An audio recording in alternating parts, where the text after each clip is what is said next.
کہ شوہر کے لاکر میں بیوی کا زیور تھا تو شوہر پچھلے 20 سالوں سے بیوی کے زیور کی زکوٰۃ خود اپنی مرضی سے ادا کرتا رہا. پھر شوہر نے یہ کہہ کر کاروبار کے حالات بہت خراب ہیں، پچھلے 20 سالوں سے بیوی کے زیور کی وہ زکوٰۃ جو اس نے ادا کی تھی اس کے زیور سے کاٹ لی جو بیوی کے زیور کی بنتی تھی. اب زکوٰۃ کی کٹوتی کے بعد بیوی کا زیور آدھا رہ گیا. 20 سال کی زکوٰۃ شوہر نے اپنی مرضی سے بیوی کے زیور میں سے ادا کی.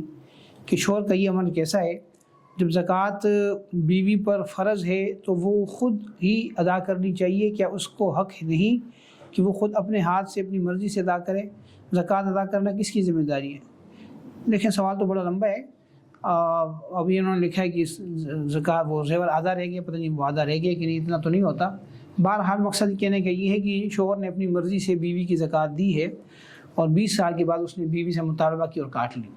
پہلے تو یہ سمجھ لیں کہ جو زیور جس کا ہے، بیوی کا زیور ہے، تو زکوٰۃ بھی بیوی کے ذمے ہے. شوہر بیوی کی طرف سے بیوی کی اجازت کے ساتھ اس کی زکوٰۃ دے سکتا ہے. مثلا وہ بیوی کو کہہ دے کہ بھئی آئندہ میں آپ کی زکوٰۃ میں ادا کروں گا، تو اگر اس کی روٹین ہے تو اس کا پھر ادا کرنا زکوٰۃ کا درست ہے. جہاں تک بات ہے بیوی سے زکوٰۃ کی رقم جو اس نے ادا کی تھی واپس لینے کی، تو صورت میں یہی ہے کہ اگر بیوی نے شوہر نے خود ہی اپنی طرف سے کہا کہ تمہیں دینے کی ضرورت نہیں، میں دے دیا کروں گا، تو یہ شوہر کی طرف سے ایک تبرع اور احسان ہوگا اور اس کا بیوی سے بعد میں مطالبہ کرنا درست نہیں ہوگا.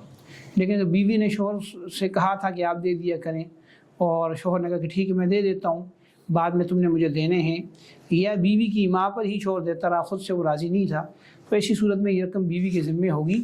بیوی کے پاس اگر وہ پیسے ہیں تو دے دے، نہیں تو شوہر کو زیور دے دے، یا وہ شوہر اتنا زیور بیچ کے اپنی زکوٰۃ ادا شدہ رقم جو ہے وصول کر سکتا ہے. اگر اس انداز سے ہوا تھا تو پھر یہ درست ہے. اگر شوہر نے خود اپنی مرضی سے ہی دیا تھا اور بعد میں اس نے مطالبہ کر دیا تو یہ غلط ہے، اس طرح اس کو نہیں کرنا چاہیے تھا.